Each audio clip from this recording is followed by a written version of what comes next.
Você já viu um desses animais no seu jardim e ficou na dúvida se era caramujo, caracol ou lesma? Muita gente acha que é tudo a mesma coisa, mas para quem gosta desses bichinhos, sabe que não. Então, primeiro, é importante destacar que caracol, caramujo e lesma são definições do senso comum, ou seja, existem mais de 60 mil espécies de gastrópodes.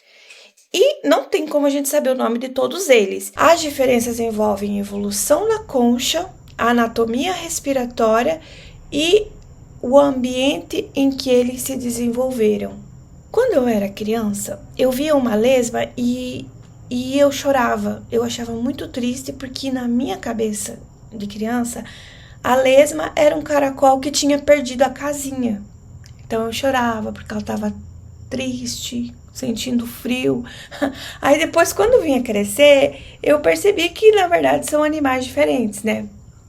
Então vamos começar a falar do caracol. O que é um caracol? Os caracóis são os gastrópodes pulmonados terrestres, ou seja, eles vivem no ambiente terrestre, no ambiente mais seco e não dentro da água, mas eles também precisam de umidade para viver, porque eles têm uma tendência à desidratação muito rápida, assim como também o caramujo e a lesma. Os caracóis possuem uma concha leve, calcária e espiralada nas costas, que serve para proteção contra predadores e principalmente para manter a hidratação do corpo. A respiração dos caracóis. Os caracóis possuem um poro respiratório, que se chama pneumostoma, e que leva o ar a uma cavidade interna que funciona como um pulmão. E agora o caramujo. Biologicamente, o caramujo é um gastrópode que vive na água, seja ela doce ou salgada. Ou seja, então os caramujos eles podem ser encontrados tanto no rio quanto no mar. Em comparação ao caracol, o caramujo ele tem a concha mais pesada, mais densa, porque ela precisa ser resistente às correntes de água e também, como o ambiente aquático ele é mais aberto, ele está mais vulnerável a predadores. Então, justamente essa concha mais resistente ajuda ele a não ser comido tão facilmente. A maioria dos caramujos, eles respiram por guelras, assim como os peixes, diferente do caracol. O caracol, lembra que eu falei, ele tem pulmão.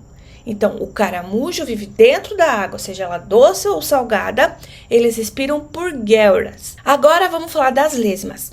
E as lesmas? Bom, a lesma é o prima do caracol e do caramujo que decidiu viver sem bagagem. Sabe aquela pessoa livre, desapegada de tudo? Então, essa é a lesma. Abandonou tudo e foi viajar. Elas passaram por um processo evolutivo chamado limacização, ou seja, elas perderam a concha.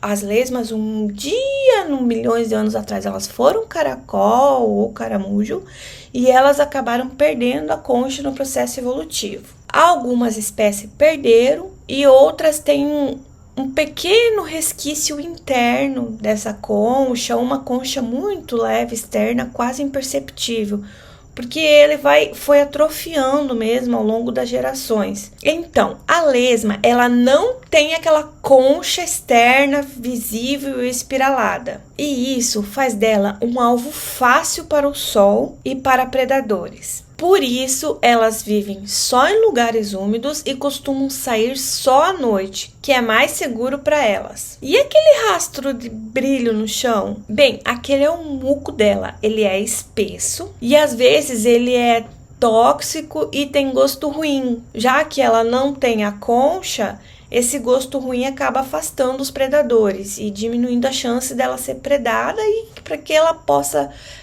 passar seus genes para frente e ter algum sucesso evolutivo comparado com as outras espécies de gastrópodes. As lesmas também. Existem lesmas terrestres e lesmas do mar, que elas são muito famosas porque elas são super coloridas e têm cores super vibrantes e são muito bonitas, enquanto as terrestres são geralmente apáticas, talvez um tom amarelado se tiver alguma sorte, mas geralmente elas são marrons ou acinzentadas. A reprodução desses animais é um dos processos mais fascinantes de reprodução na biologia. Para começar, antes da cópula, as preliminares dos caracóis são muito demoradas, assim como o movimento deles. Então, eles flertam muito e eles têm umas preliminares muito longas, assim, eles ficam horas se acariciando, liberando muco, naquele processo meio nojento, mas eles estão se conhecendo ali.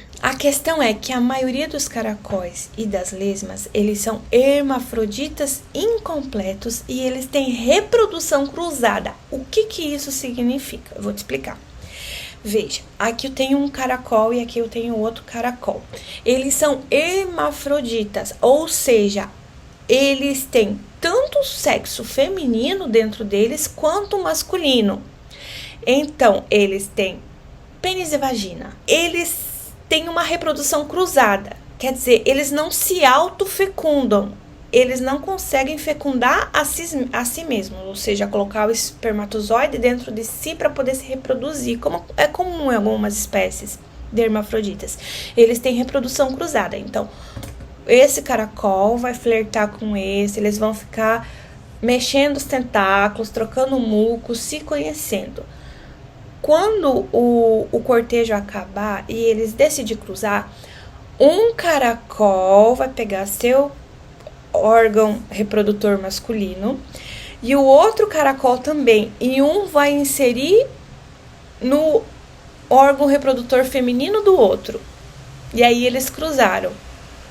Eles vão trocar espermatozoides. Quando a cópula terminar e cada um for seguir a sua vida, os dois estão grávidos. Diferente dos caracóis de jardim, os caramujos aquáticos, eles possuem sexos separados, ou seja, eles são dioicos, tem o macho e tem a fêmea. Após a fecundação das espécies, eles vão procurar um local seguro para pôr os seus ovos. Geralmente, os caracóis e as lesmas, elas cavam um buraco, depositam os ovos e cobrem com folhas. E os ovos parecem pequenas pérolas gelatinosas. Já nos caramujos, a gente pode pegar, por exemplo, aqui o caramujo maçã, eles colocam grandes cachos de ovos fora da água. Quando os ovos dos gastrópodes eclodem, eles já nascem mini adultos, bem pequenininhos.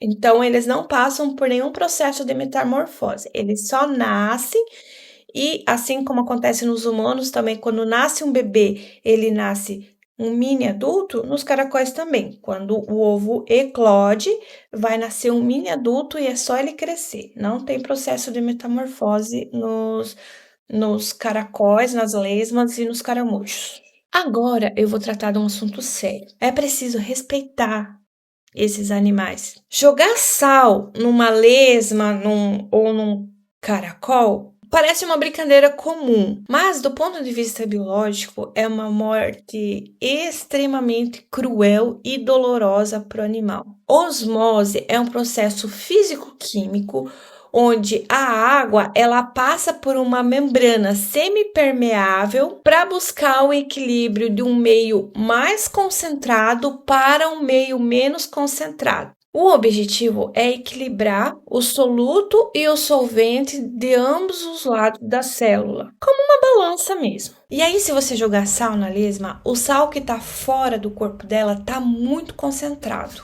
E aí, como esses indivíduos eles não têm uma camada de proteção, o sal acaba puxando violentamente toda a água que está dentro do corpo do animal. A pele dos gastrópodes ela é altamente permeável e está sempre coberta por uma camada de muco, que é basicamente a água e proteínas, para sua defesa corporal mesmo. Parece que dá a impressão de que ele está derretendo.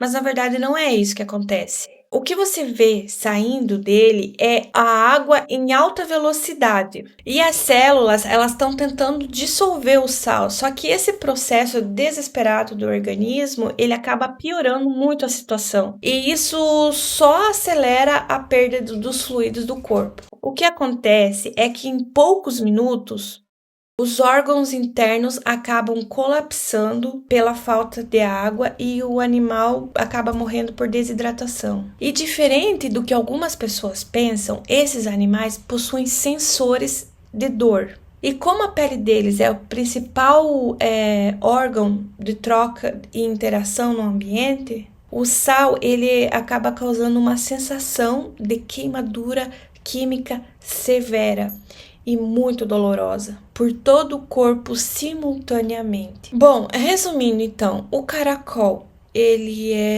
vive no ambiente terrestre, mesmo assim ele precisa de umidade e ele tem uma concha espiralada nas costas.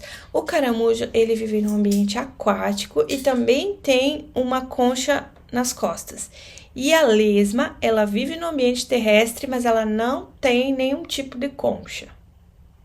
E também ela vive no mar, na água salgada. Algumas curiosidades agora. Bom, por exemplo, escargot. O escargot é um caracol. Então, o escargot, ele vive na terra, respira por pulmões e ele tem uma concha leve nas costas que é típica dos caracóis terrestres. O escargot mais famoso na culinária francesa é o Helix aspersa, ou caracol de jardim comum, ou o Helix pomatia, o caracol romano. E aí acontece uma confusão. Por quê? No Brasil, é muito comum as pessoas chamarem qualquer molusco de concha de caramujo. Além disso, existe o caramujo gigante africano, que se chama Lissacatina fulica. Ele foi trazido para o Brasil justamente para ser vendido como escargot, por ele ser maior e crescer rápido. Mas a questão é que o sabor dele não agradou muito. E essa tentativa de gourmetizar esse caracol, ela acabou falhando. E acontece que, como eles têm uma reprodução muito rápida, ele acabou se tornando uma praga urbana. E, além disso, ele transmite doenças. Então, esse é um problema de uma espécie invasora aqui no nosso país. Agora eu vou puxar a brasa para o meu assado e a gente vai falar um pouquinho da genética e dos cromossomos dos gastrópodes. Os gastrópodes, eles são um grupo extremamente diverso e isso garante o quê? Uma enorme variação no número de cromossomos de cada uma dessas espécies e na estrutura do DNA deles. Os gastrópodes, eles são entendidos como um grupo monofilético, ou seja, eles têm uma linha evolutiva definida. E esse grupo monofilético, ele é caracterizado principalmente pela torção, que é um fenômeno evolutivo que aconteceu no gastrópodes, onde a massa visceral do corpo deles deu um giro de 180 graus no corpo. Esse é um caramujo, né, aquático, um gastrópode aquático. Ele tem a concha aqui, que é uma estrutura rígida de calcário e que serve para proteção contra os predadores e contra a desidratação, né, a perda de água. Aqui nós temos o manto, que é uma dobra de tecido que reveste o corpo e é responsável por secretar e fabricar, né, a concha. Aqui a cavidade do manto, que é o espaço entre o manto e o corpo, onde geralmente se localizam os órgãos respiratórios e onde desemboca o sistema excretor e o digestório. Aqui são as brânquias, que é o órgão responsável pelas trocas gasosas em espécies aquáticas, né, como é o caso desse exemplar. Nos caracóis terrestres, essa estrutura fica exatamente nessa posição aqui, mas aí ela funciona como pulmão, né? Uma massa muscular robusta, que é o pé, localizada na parte ventral, e ela é utilizada para locomoção, né? O animal desliza sobre ele, sobre ondulações, né? Aqui é o opérculo, ele é uma placa rígida, presente nos caracóis aquáticos e ele fecha a abertura da concha quando o animal se retrai. Funciona, então, como uma porta de proteção mesmo. O sistema digestório aqui, a boca, contém a rádula, né, que é uma língua que tem muitos dentes de quitina, porque os gastrópodes, eles usam esses muitos dentinhos minúsculos para poder raspar a comida. É assim que eles se alimentam. Eles transformam a comida numa massa para aí eles poder tá ingerindo ela. O sistema digestório, né, boca, estômago, tal. O coração, que é a parte do sistema circulatório, geralmente ele é aberto nos gastrópodes, e bombeia hemolinfa, que é o nome do sangue deles, vai. Aqui são os tentáculos, que é a estrutura sensorial e ela pode conter óleos, os receptores químicos, para tatear e cheirar o ambiente, né? Aqui, então, é importante a gente perceber o fenômeno evolutivo da torção. O sistema digestório, pode ver aqui, que ele faz uma curva em U. A massa visceral, ela girou em 180 graus. Isso faz o quê? Isso fez com que o ânus ficasse em cima da cabeça. Aí, o que acontece? Esses animais, eles acabaram desenvolvendo estratégias evolutivas para que as próprias fezes deles não acabassem sujando eles, né? Mas eu não vou entrar em detalhes aqui porque é uma longa história, mas é uma questão bem interessante dos gastrópodes. O ânus fica em cima da cabeça. Bom, a questão é que no fim das contas, as lesmas no processo evolutivo, eles acabaram perdendo a concha. E esse desconcheamento, ele aconteceu simultaneamente em vários grupos diferentes.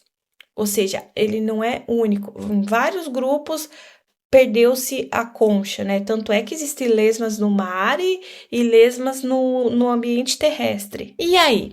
Agora você me diga, qual desses você já viu e já pegou? Ou não, né? Muito obrigada e até a próxima!